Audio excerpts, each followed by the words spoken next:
All right. I think everyone is there. Yeah, I hope everyone had a good lunch. Myself had a pretty good one. I feel a bit like taking a nap, but I'll try my best and stay awake during the whole talk.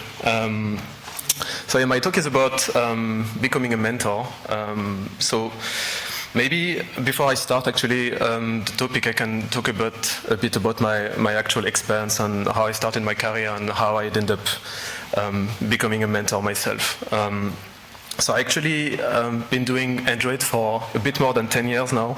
I started fiddling with Android when I was still at university. And then I did what we call, I think in English is called apprenticeship program, in French, apprentissage. And I've done this for 3 years, and I've done this like in a nice little agency where it was 3 iOS engineers and myself, the lone wolf. It was pretty interesting. It was also very ad hoc, I would say. So it would work this way. So my boss would just show up one day with an iPhone, put it on my desk, and tell me to do the same on Android. And that was basically it. There was no process, no cahier des charges. There was the iPhone and also the repository on GitHub, which at that time was not even Swift, right? It was Objective-C. So all I had to do was just dig into the code, try to understand the business logic, try to find somehow the backend codes, and wing a bit the design, right? I was just doing whatever I thought was right for Android at that time. And I've done this for 3 years. And it was actually a good time. Like I could just do whatever I want as long as it was working, it was good. So I was just furiously typing the whole day, everything in the activity, all the async tasks, all the loaders, all the good stuff at that time, right? Even in the, there was not even in the samples, that's how even things were.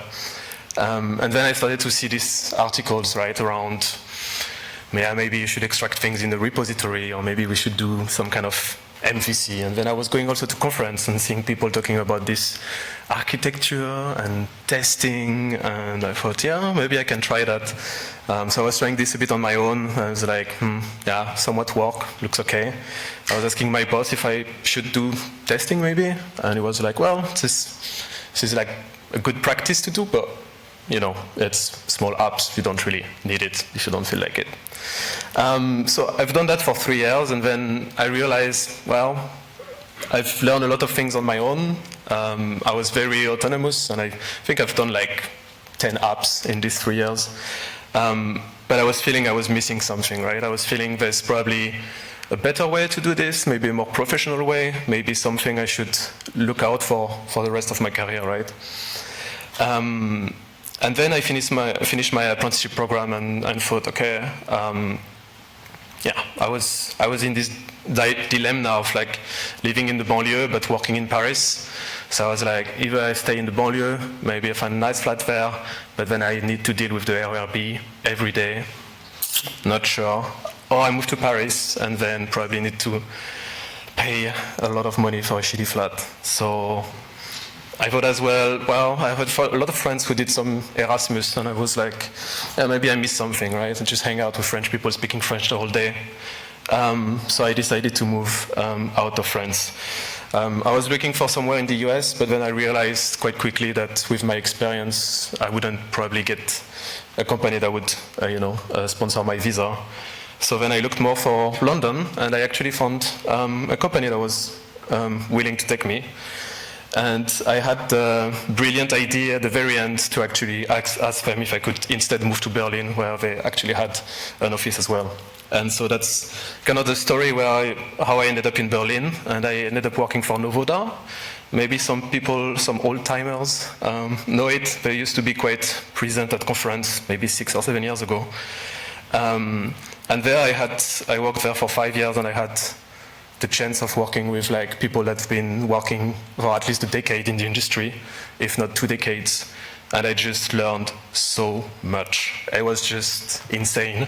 I learned about architecture, I learned about testing, I learned about something that maybe we don't spend much time talking about, but like communication skills. I learned also how to, well, I was really good at complaining, right, like all French people are, but I was not really good at actually finding solutions or suggesting things. So that's also a big thing I learned there. It sounds small, but it's actually really useful. And then after this, I spent 5 years there. I didn't realize really that I was being mentored. I was just working with awesome people that knew how to do things. And then I ended up at Trade Republic. And then I realized that, well, I was the most experienced Android developer there. And it was 2 years ago, and it was really hard to hire people. So we hired a bunch of people starting their careers, maybe mid-levels.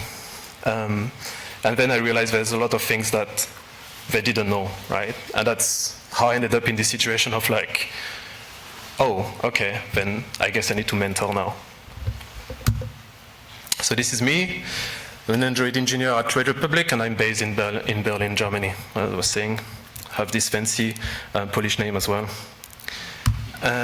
So actually, I'm quite curious. Does anyone here know Trade Republic? Maybe. Oh, okay, cool. I was expecting less. That's good. So Trade Republic is a company that's based in Berlin. We believe that everybody should have easy, fast, and free access to capital markets, and you can save money, build your wealth with what we call savings plans, ETFs and stocks. Everything is free of commission. And I think a quite interesting aspect of Trade Republic, right, is usually you have these big banks that have like these poor IT teams in a corner. But for us, it's a bit of the other way around, right? We are a tech company with a banking license. So maybe we can start with the beginning and talk a bit about what's mentoring. So mentoring is not really a software engineering concept. It's something you can have in pretty much every aspect of your life. So it's some kind of learning relationship between someone that's more experienced, so usually called a mentor, and someone who wants to grow, the mentee. And I think here it's really important to stop there a bit and to consider that both parties need to have the will of being in this relationship, right? So the mentor needs to want to share their knowledge, and the mentee needs to want to grow, right? Because if you try to mentor someone who, think they are good at their level and don't really want to move or to learn much, then it's not going to work out. So in software engineering, it's usually then a more senior engineer that mentors more junior engineers. But it doesn't mean that you need to be senior to start doing mentoring, and it doesn't mean that you can only mentor junior engineer, right? I personally mentor some senior people in my company on some topics and aspects, and I'm also being mentored on other aspects I may be less familiar with. And it's probably something you are already doing in some ways, to some extent, or received in the past. So why would you go with the pain of mentoring, right? It's a lot of effort. So one thing I really love when I start some kind of mentoring relationship with someone is that they usually have a very fresh outlook on the project. So it's people that just have like so many questions, and you have to give those answers. And sometimes it's a bit like a rubber duck, right? You give this answer and you're like, well, actually, why are we doing this? Why are we doing this way? So it's really valuable to have someone that have this kind of like fresh outlook on a project, because you've been on this thing for years, and you kind of like have, these walls, and there's obvious things you might not see. It's also quite useful, at least for the onboarding. Then you can help the mentee by serving as some kind of link for the rest of the team, so they can just ask whatever question they have, and you just redirect them to the right person. And I was mentioning earlier, at the moment, I think everyone that's doing interviews at the moment at their company knows that it's really hard to actually find developers, especially at the senior level, right? Because at the moment we have all these companies, right, the Tinder of dogs and the Airbnb of boats, that somehow raised money and also want to hire engineers. So it's really hard to actually find people at the senior level. So what you do is you hire people that potentially have less experience, and you mentor them. Another aspect that's maybe a bit of a business world aspect, but I think it's also nice to give back to the community, right? So for myself, it was super valuable to be mentored by all these people, and it's something I want to give back, right? And if everyone does the same, then you have this nice circle of just receiving and giving back. And maybe another aspect that we don't think much about is that it's also really useful for networking later on, right? You really build long-lasting professional relationships with people. And you never know where your mentee might end up, and what kind of recommendation they can do, and how it can help you also in your career. So the main issue, right, is you get this mentee, they're fresh out of uni maybe, or it's their second job, but where do you start? So there's always this first catch-up. I mean, I hope, otherwise you just avoid them. So what I usually try to do is kind of like build this nice, safe environment. So try to make them really feel at ease, because I think we all know that joining a new company is stressful. So it's all about kind of like trying to create this environment where it's easy to go step by step. It's fine to make mistakes, right? You don't expect that much from them, at least at the beginning. And then you can also set a bit of the expectation, right? So in the first few months, I would like that we, create the first PR. I would like that you be kind of like familiar with this part of the code, for instance. And it's completely okay if mistake happens. I think it's even expected, right? It's expected that at some point you're going to make mistakes, and that's fine. And another aspect that I think needs to be repeated over and over again is that there's no such thing as a stupid question. Whatever question you have, just ask it. I'd be happy to answer it. But this one is a bit of a hard one, I find, because there's always this thing of like, I have this question, I'm not sure how this works, this is something I should know, but I'm just not going to ask it because I feel like it might be a dumb question. So really trying to create this environment where it's okay to ask those kind of questions.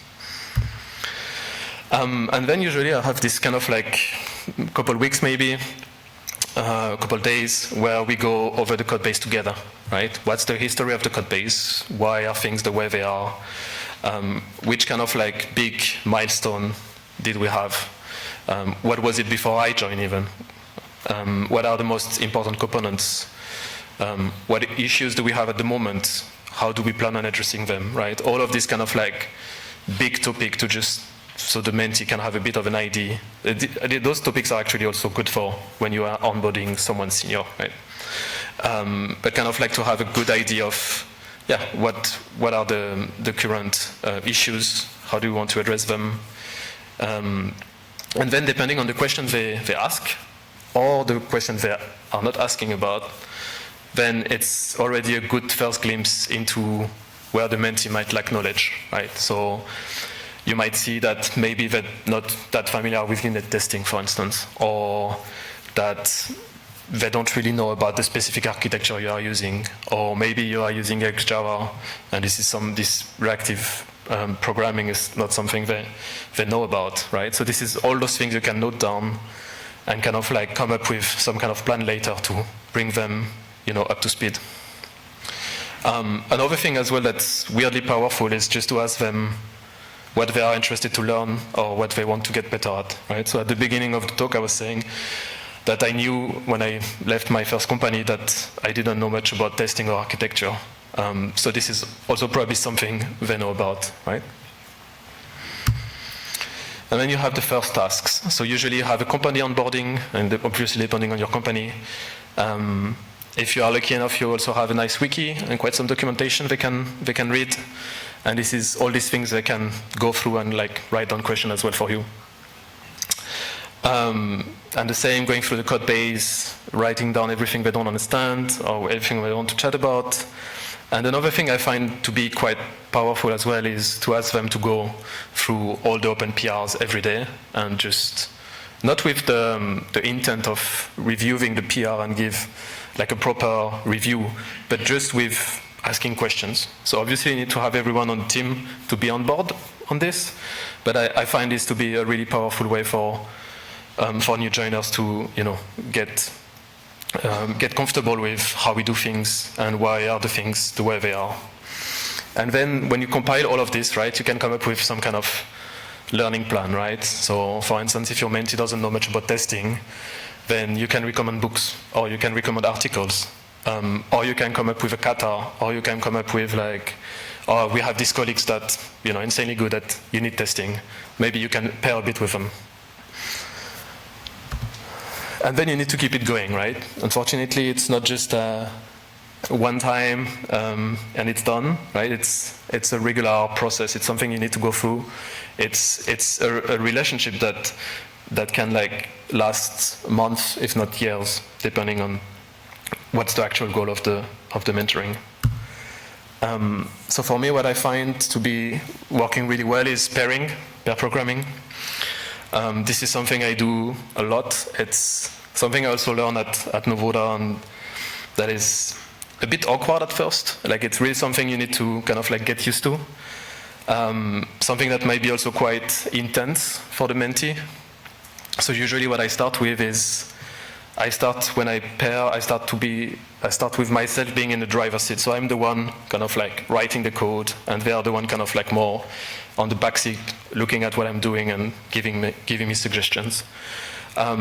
This is because I find this really hard to do the other way around at first, because it's very intense for someone who's just started their career to have someone senior, quite senior at least, someone they look up to, kind of like looking down their code and judging silently.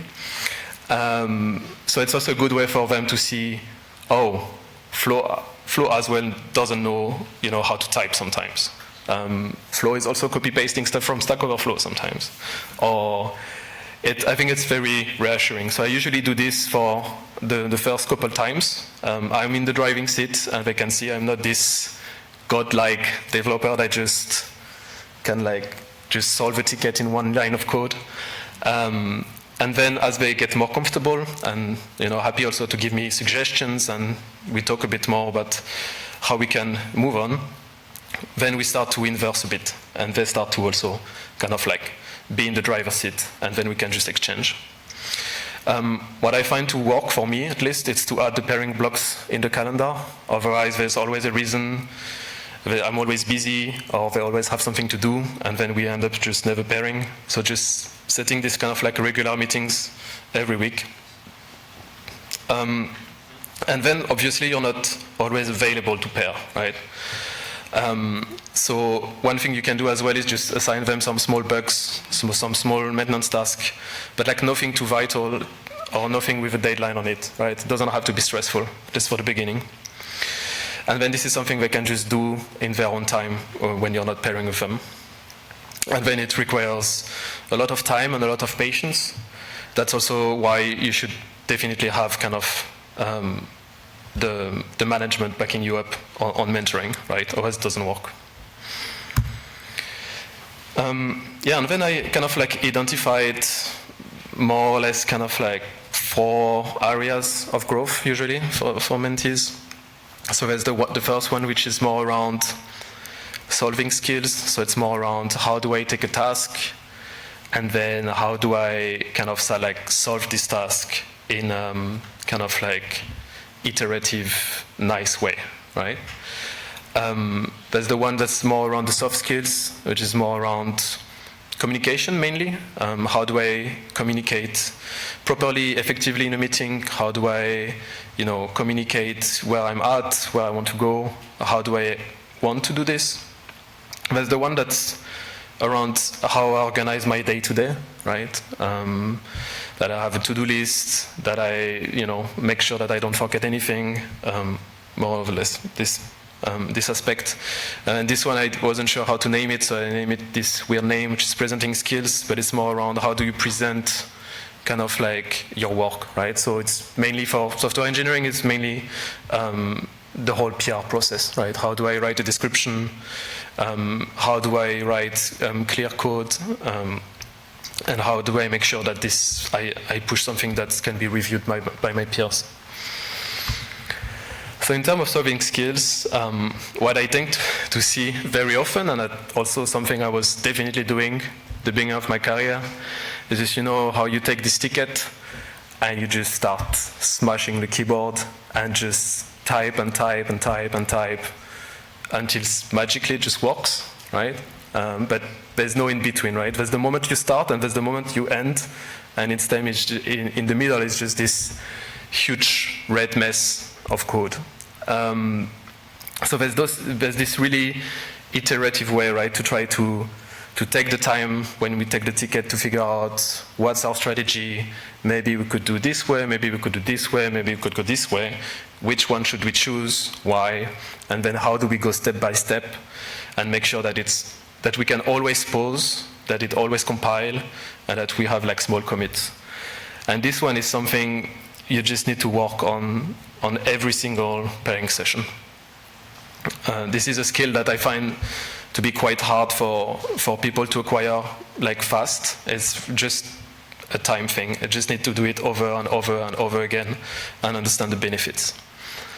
Then there's the problem of over-engineering as well that I see quite often, which is you want to show that you know your stuff, right? So as a mentee, you want to show, I know Kotlin, I know Android, and usually you end up with some code that might be this crazy one-liner that is very, very hard to read, right? So it's this whole thing of like trying to make them understand that, yes, it's nice, it's done in one line, but maybe it's not very readable, right? Like how would you know, so I usually try to ask them like, what do you think if tomorrow we have a new joiner and you see this piece of code, do you think it's readable? Do you think they would get the intent and how it works? So this is also something kind of like I have to work over and over again to try to have this kind of like understanding that it's nice to know about the feature language, the features of the language, or how Android works, but sometime, maybe if we write 3 more lines, and maybe if we have 1 more method, it's really valuable in the long term, because as developer, we spend 80% of our time reading code and only 20% writing it, right? The third point is around trying to find the best solution to a problem while taking into account constraints. So this one is kind of like related to the 2 points above as well. So I really try when I take a ticket with a mentee and we work together on something to have them like come up with different solutions, right? So we could do kind of like this hacky way. It would be quite fast, but it would have, you know, this problem and this problem and this problem, all the way to, you know, we could spend like the entire week on this ticket and have something that's like amazing in terms of quality, but it would take us like a lot of time, and maybe it's a bit of over-engineering.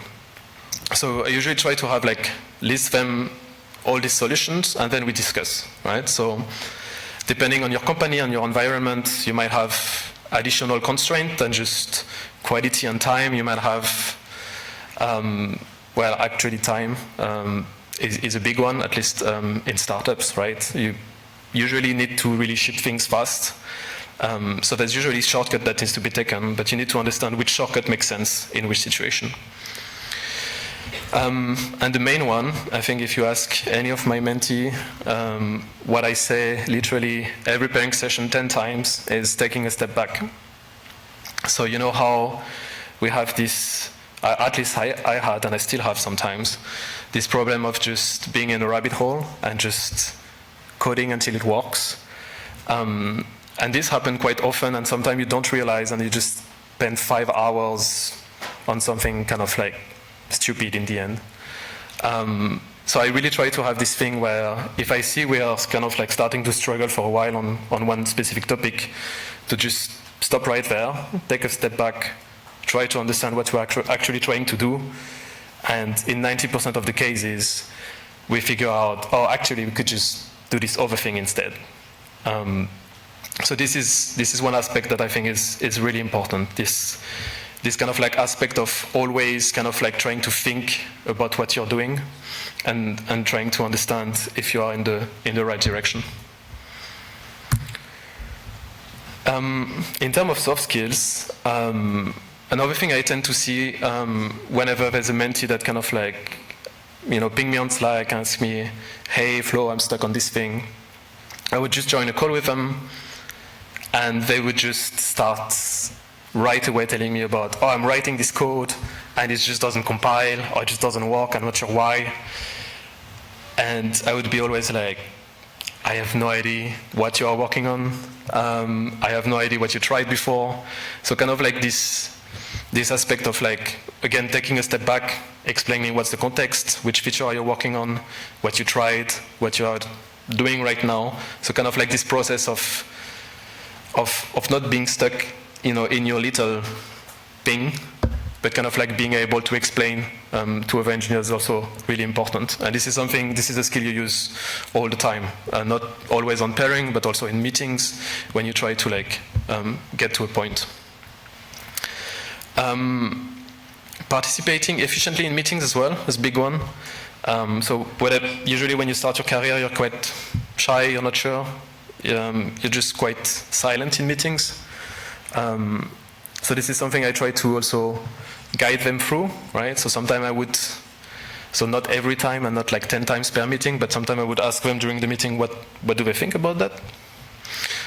That's a way. Also giving feedback right after the meeting. It's like, hey, during this meeting I saw like, you spoke about this and it was great, but maybe next time, because we were just with a bunch of product manager, maybe we shouldn't, talk about the internals of Kotlin, this kind of like trying to find also the right level of details for the right crowd. And the last one is something I've been struggling with, and I still struggle with quite a bit, is trying to make them understand that I'm not some kind of like godlike developer and I don't know everything. So sometimes what would happen is like I would just review quickly a PR because I'm doing something else, and I would tell them like, oh, probably here we should do this instead because X, Y, and Z. And they would just do it, and then later on I would realize that actually I was wrong, and that they knew I was wrong, but they just did it anyway. So trying to like kind of like have this relationship where it's not you telling them what to do, right, and micromanaging them, but more of like a level as equal, right, where you can have a proper discussion, and they can also be like, oh, I actually disagree with your point because X, Y, and Z. All right, so this one is quite a hard one because you mentor them, but at the same time you also want them to kind of like have this exchange with you, right, and be able to communicate on this level as well. When we come to the organizational skills, so this is less about programming and more about how you organize your day and how you do tasks. One very important thing that I introduce always right out of the bat when I start with a mentee is time boxing. So you'll find usually that if you give a task to someone that just joined the company and that doesn't have much experience, they will usually sometimes spend like hours on something that should be really easy, or that they shouldn't struggle too much on. So I've seen this multiple times. This is a mistake I've done multiple times, where I give a task that I think should only take 2 hours probably, and I see that 3 days later they are still working on the same task, and they're just stuck on something that I know about because this is the code base I've been working on in the last 2 years. So what I try to introduce whenever I give a task for them to do on their own is I usually give them some kind of time box. So I would say, oh, I think this should probably take you 2 or 3 hours. If it takes more than that, just ping me. And then it has the effect of, I think it needs to be some kind of like middle ground between. You want them to struggle a bit on a task, right? You don't want them to, after 2 minutes of being stuck, like calling for help. But you also don't want them to spend 3 days being like, oh, I really need to do this, like I need to show that I know what I'm doing. And then just struggling for 3 days is quite bad also for the morale. So kind of like a middle ground between, yeah, they should struggle definitely a bit. I think. And yeah, but they shouldn't struggle for like 3 days. It's really demoralizing. All right, and this one is a bit of a silly one, I say, but it's actually really useful as well. Using your tools more effectively. And this is not something I only see with mentees, this is also something I see with very senior engineers. But I think it's really important to kind of like know how to use your tools. So we can think about the Android Studio, for instance. I'm a fanatic with shortcuts. So this is something I bother my mentees a lot, sometimes way too much. But I think it's very important, right? I think you should know at least the basic ones. You should know how to rename a variable, extract a method, and then you can go crazy with, extracting interface with a shortcut and things like this. But this is something I would annoy my mentee quite a bit, to the point of sometimes I'm like, no, just Control-Z, Control-Z, Control-Z, just use this shortcut. And I think this is quite important. And in my career, I had this done to me as well, so maybe it's a bit of a sadic thing, but it's amazing sometimes to see how it's really a skill that you will have your whole career. And then maybe something a bit more silly, but like how to use better Slack as well. So for instance, I see that after 5 p.m. I usually don't want to send direct message to people, so I just schedule a message for the next day. This is something you can do very easily in Slack, and it's just out of your memory. You don't need to write it on your to-do list. You don't need to think about it tomorrow morning, and it's just done. And then this goes also with using properly the command line, and maybe some tips and tricks with macOS or Windows or whatever you're using. The last one is a bit for me as well. Healthy working habits. I think this is something that is not super easy to understand for people that just start their job, because it's their first job. They're not sure how it is usually. But like teaching about, you do your time, you don't work on the weekends, you don't push at 9 p.m. And this is something that's easy to say, but this is something you also need to do yourself, right? Because if the mentee see you pushing at 10 p.m. or pushing on a Saturday, then this is something they think is normal and they should do as well, right? So this is something you also need yourself to do as well. And then we come to the presenting skills. So how to write a good pull request description, for instance, right? So what we were talking earlier, this is the context of the PR, this is what I try to solve, this is maybe some mistake, some piece of the code I'm not too happy with and I'm not sure how to deal with. And I think we do quite a bit at Trade Republic, at least in an Android team, is also, might seem a bit much, but we also self-review our own PRs. So whenever we open a PR, we would just kind of like go through the PR and comment ourselves bits and pieces of the PR where we think, okay, this part is like maybe a bit hacky, I wasn't sure how to do this better, does anyone have an idea? And this takes a bit more time, but this is amazing. It's also really good for yourself, because sometimes I would self-review my PR and I would be like, oh, actually I could just do this instead. And I would just push a change. And this is also really easy for other people to kind of like go through a PR, because they know, okay, when there's comments, it's probably points where I should pay a bit more attention.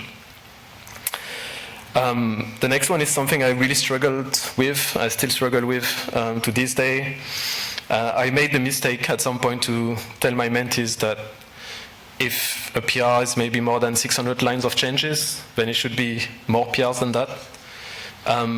But it led to things like, oh, I have 605 changes, so I'm going to open a PR with 600, and then another PR with like 5-line change, which was very awkward. So it's a very fine line. It's more about trying to make them understand, okay, this is what I would call too much changes, and maybe if you reach this, then you should probably think a bit more how you could kind of like separate your changes in a more kind of like in a way that make more sense, so it's easy to review, right? So one strategy would be, for instance, instead of creating a PR for all the layers at once, right? The presentation, the domain, the UI, then maybe I start by the data and the domain. And then I open another PR after that kind of like deal with the view model and the Jetpack Compose or the XML. And then the commenting etiquette. This one is also a bit of a tricky one. So how do you comment on a PR properly? For myself, one thing I hate with PRs is when I have someone that comments, oh, this is wrong. Like, sweet, what do I do now? So I try to kind of like have this way of commenting on a PR where it's like you need to detach things that are, for instance, only stylistic. You know, if you keep on commenting on style, then probably there's something you can just incorporate in your CI pipeline or like kind of like format properly, or have some kind of like convention in your team. And then if it's on the logic side, then always kind of add your suggestion, right? I don't think that's too great because X, Y, and Z. Maybe instead we could do this, right? And then there's also the other aspect where, yeah, I just lost it. So there's going to be only one aspect. But yeah, so kind of like how do you comment on a PR in a nice way? How do you always make sure that no one is blocked? And how do you kind of like suggest things? Right. So in terms of things to keep in mind, I think it's very important to always deliver constant feedback. That's something I'm very good at, maybe a bit too much, right? I'm very good at saying things that could be improved. And it's something you should also try to do as close as possible to the event. So for instance, if you have a meeting and you see that maybe the mentee kind of like was not as clear as they could have been, then it's good to have a bit of a catch-up session just after to deliver this feedback so it's fresh and it can be discussed. But you also need, and this is something I'm not really good at, I try to get better at, you need also to celebrate successes, right? So whenever something's great, like they just really improved on one aspect, then also don't hesitate to give this feedback, right? Because then you see the progression and they also kind of like see that they made some progress on an aspect. So I think that's quite hard to find the middle ground, right? Is you want to guide them, but you don't want to tell them what to do. So this is something I was doing a lot at the beginning, where we would get a task and it would be like, sweet, let's just do it like this, let's go. So what I tend to do now is more taking the task and asking them, okay, what do you think? Like, how should we go about this? What kind of solution could we do? Which one do you think is the best? For what reason? And then doing kind of like this process, make them understand how you think yourself, right? Instead of being like, oh, this is the task, I think we should go this way, and just let's go, right? So more of this process with, I agree because it takes way more time, but then that's also what they should learn, right? And then definitely adapting the pace of the mentorship as you go. So at the beginning, you might want to have quite some regular meetings, and maybe some things that are very focused on, I would say, quote unquote, the basics. So for instance, if you don't know about testing, then maybe you would spend quite some time working on this. But then you can just adapt also as you go, right? At some point you'll see, okay, actually we don't really have any ticket to work on, or maybe, you know, we don't have much interactions anymore, or there's meetings where actually the mentee is very busy and it just doesn't happen. So it's fine to kind of like either change what you do on those meetings or just have them being less often. So for instance, with one of my mentees at the moment, we don't really do pairing anymore, but we do have this kind of like slots in the calendar where they can just chat about whatever they want with me, right? So some example would be, sometimes they would tell me, oh, there was this meeting last time, and I wanted to like kind of like share my point of view, kind of like go in this direction, and I think it just didn't work, like they just didn't understand what I was saying. Or it could be like, hey, I think I'm on a good way for the senior position, you know, at our company, but like, what do you think maybe I should really, you know, focus on? Or like, what kind of like aspect do you think I'm missing to be able to kind of like get to this level? So it can be like, yeah. So at the moment we don't do pairing much, but we just have this kind of like discussion about seniority, career path, how to be more effective in your communication. Oh, that's the term in German for conclusion. So in conclusion, if I had to say three things, right? If you just enter the room right now, I would say really one of the most important things you can do at the very beginning is really trying to create a safe environment where the mentee can grow. And this is something, depending right on the personality of the mentee, this might be something you have to repeat again and again and again, and kind of like have this environment where it's like, it's sweet, it's fine, you can ask me whatever question, there's nothing that's stupid, right? And this is also an environment where you can fail, so you also need to be then, when there's, for instance, they deliver a bug and there's a crash in production, then you need to be like, hey, there's this thing, it's probably from your code, and then let's investigate together. Let's see how we can fix this, and let's see how we can make sure that this doesn't happen again, right? But it needs to be done in a nice, safe way. For me personally, I think pairing is the best tool you have at your disposal. It's, as I mentioned, if you're not familiar with it, it's a bit of a stretch at the beginning to get used to it, but it's really the best thing you can do. It's a bit awkward also remotely, but it worked quite well. So at my company, we use Slack pairing a lot. So we share our screen. The advantage of Slack over Google Meet, for instance, is that you can draw. So this is a nice way where you can highlight piece of codes. But like, I know, for instance, there's also this Code With Me plugin in the IDE. I haven't tried it yet, but I would be quite happy if it was working correctly. And then the last time, right, feedbacks.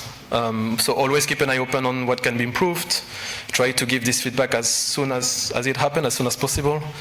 And also make sure you also kind of like tell them what they improved, right?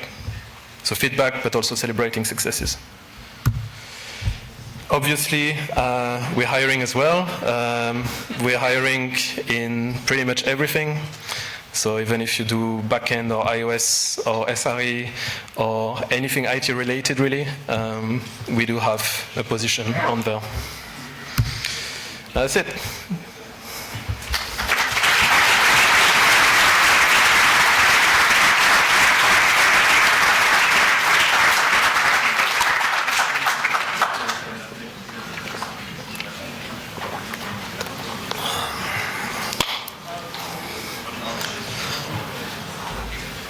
Hello, thanks for the talk.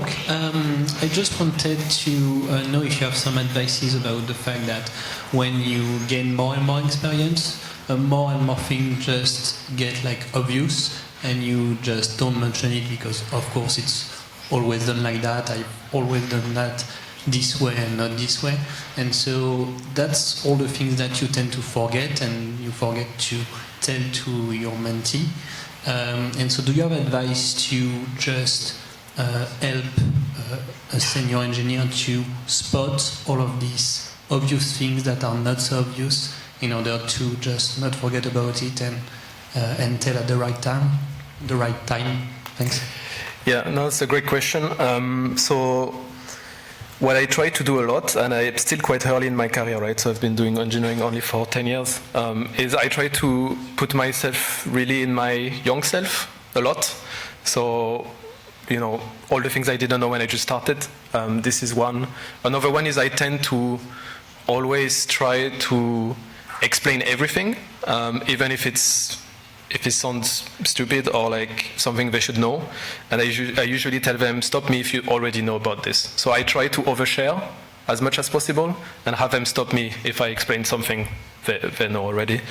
But yeah, I think otherwise, I have the feeling also the more I'm going to go in my career, the more probably difficult it's going to be for me to kind of like explain the very basics, because I'm going to just be just not thinking about it, as you mentioned.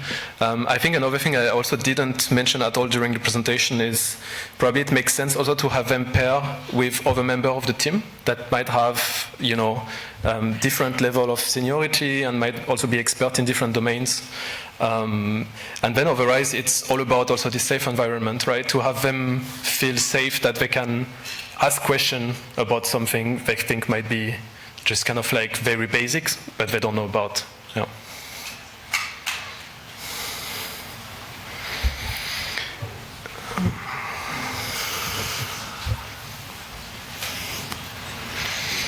Hello. In your company, does a mentee have a single mentor or several mentors with different approaches for him? Yeah, so also this is not something I mentioned, but this is something we do in the Android team. So we are a company that's a scale-up, so we don't have a mentoring process just yet. So this is the way I do in my team. And so as I was mentioning, I usually try to have my mentee pairing with other senior engineers also on the team, so they can have also a different way maybe of approaching problem or approaching strategies.